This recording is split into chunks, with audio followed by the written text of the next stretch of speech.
Kaoral s'éveillait chaque matin comme un cœur qui bat trop vite. Une ville jeune, bruyante, ambitieuse, où les rêves couraient aussi vite que les voitures dans les avenues. Ici, les klaxons répondaient aux prières et les rires des vendeuses de café tentaient de couvrir le poids des difficultés quotidiennes. Au milieu de cette agitation vivait Ibrahima, 19 ans, étudiant, silencieux, observateur. Il ne possédait pas grand-chose, sauf une volonté immense. Dans cette maison modeste, chaque mur portait les traces de sacrifices anciens.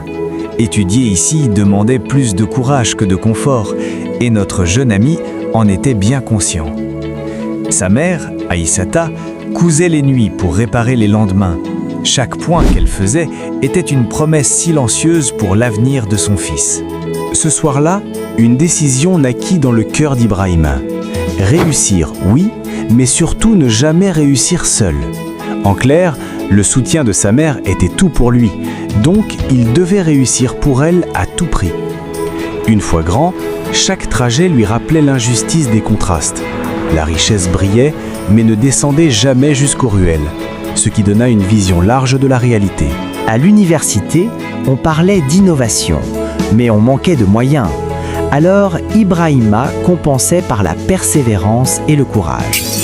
Mariam, une fille très brillante et réfléchie, comprenait les chiffres comme d'autres comprennent la musique.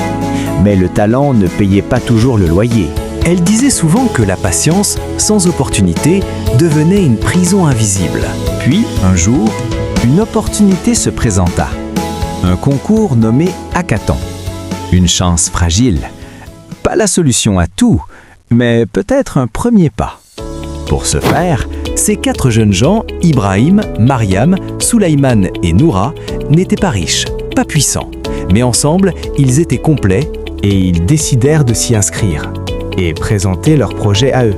Quand l'électricité disparaissait, leur détermination, elle, restait allumée. Leur objectif était grand et bien précis.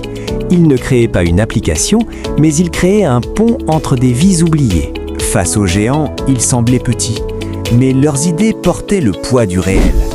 Ibrahim et Mariam ne parlaient pas en chiffres, ils parlaient en histoires humaines. Lors de la délibération, l'attente semblait interminable. Chaque seconde pesait lourd, et nos jeunes étaient sous la pression. Ils avaient gagné. Pas une victoire bruyante, mais une victoire juste, car ils avaient tout donné dans ce projet. Cependant, tout n'était pas encore fini. Le plus dur commence toujours après les applaudissements. Un message, puis 2, puis 10. Les vies commençaient à changer. Aïssata comprit alors que son fils cousait lui aussi, mais avec des liens humains. Elle le regardait avec fierté lorsque Ibrahim lui montra l'avancement de leur projet. Le succès devint un outil de partage, pas un trophée personnel. L'argent tenta de parler plus fort que les valeurs, car les propositions de collaboration venaient de partout. Refuser était risqué, accepter aurait été une trahison. Ils choisirent la lenteur, mais la solidité. L'innovation devint inclusive, locale, humaine. Plus de gens commencèrent à s'intéresser à l'application. Quelques années après, Ibrahim rappela à la jeunesse que personne ne construira l'avenir à leur place. Dans leurs yeux, il reconnut ses propres doutes d'autrefois. Il était comme eux, un jeune plein d'ambition, qui voulait à tout prix réussir pour sa mère. La fierté silencieuse valait toutes les récompenses. La ville restait imparfaite, mais désormais, certains jeunes savaient quelle route emprunter. Derrière chaque homme qui avance, il y a une mère qui a tout donné en silence.